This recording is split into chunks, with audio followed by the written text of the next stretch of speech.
and welcome to Gem and M. We are here with the amazing Hannah Witton. Hello! And she's come to talk to us about her incredible book. Dun, dun, dun, doing it!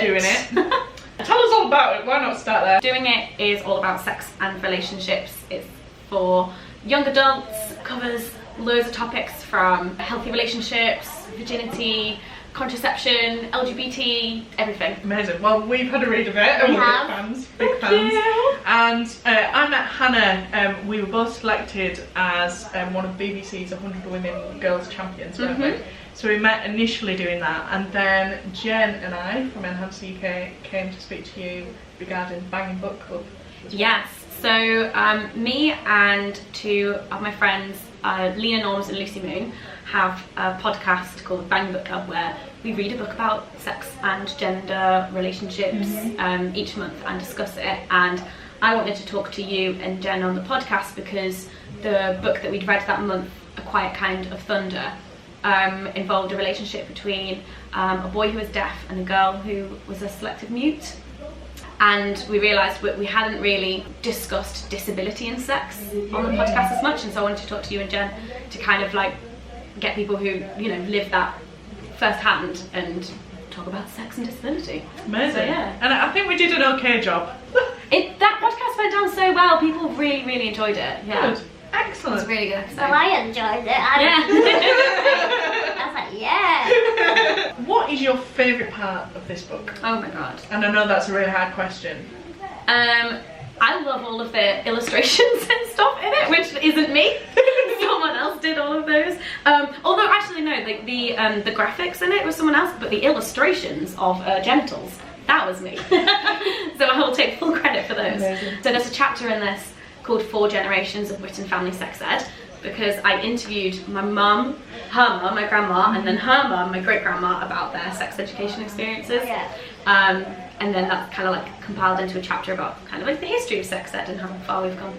And that was interesting. My great-grandma is 102 years old. Wow. Yeah. I can't believe how open she was as well. Because one of my fears is like talking to family and friends about, you know, anything. Even if I'm attracted to someone, I'm like, oh, like, I don't want to tell And sometimes people. when you're attracted to them, it's even harder to Yeah, exactly. And I'm not very subtle, let's say. But yeah, when I read that, I was just like, that is amazing that you're able to have that conversation. So have you got any advice for anyone who, like me, kind of feels a bit awkward about talking about anything like that with friends and family? Sure. Like, the advice I always give for things like that is to, rather than just like bringing up the topic completely out of the blue, like out of nowhere, is kind of talk about it within the context of something. So say if you've watched a film with your family or friends or whoever it is that you want to bring up the topic with, and if this film like looks at certain themes, or there was a segment on the news, or there was a TV show or a book or like whatever it is, like some kind of like external stimulus that tackles that topic, and you can be like, well, what did you think of that? Okay, and then you can kind of let a conversation flow from there.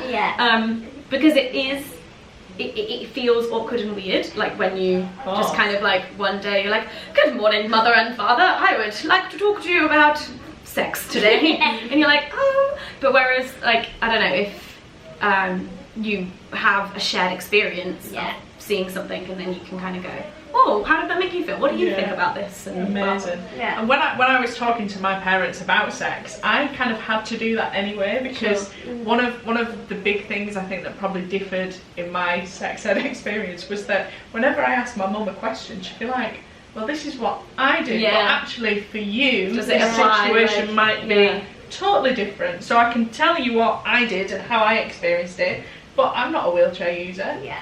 So that was quite interesting, having that conversation with my parents anyway.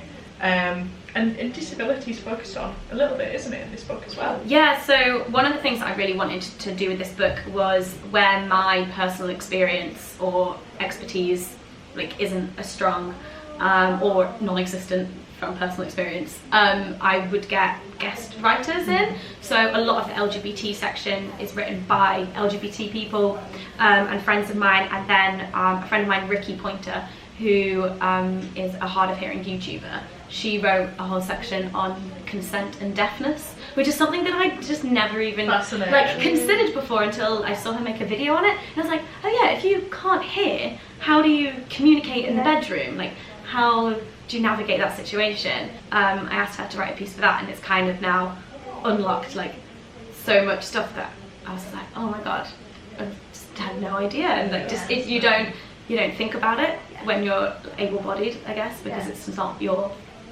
lived experience. And that's the thing, the spectrum of sex, I'm guessing, is just so massive, isn't it? Yeah, and it's something that like everyone should learn about as well, because like even if you aren't disabled yourself, like you might want to have sex with someone who is, or you're in a relationship with someone who is, or God forbid you might like have an accident. Do you know what I mean? Like there's so much stuff that it can't just be completely like left out of sex education in general.